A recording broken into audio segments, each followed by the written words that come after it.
How to fix TikTok not available in Reason. So hi guys, today I'm going to talk about how to fix TikTok not available in Reason. So to fix a TikTok not available in your Reason error, what you can do is update the location.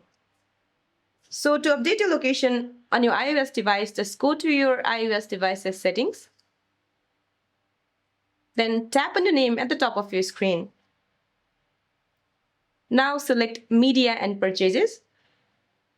Then tap View Account.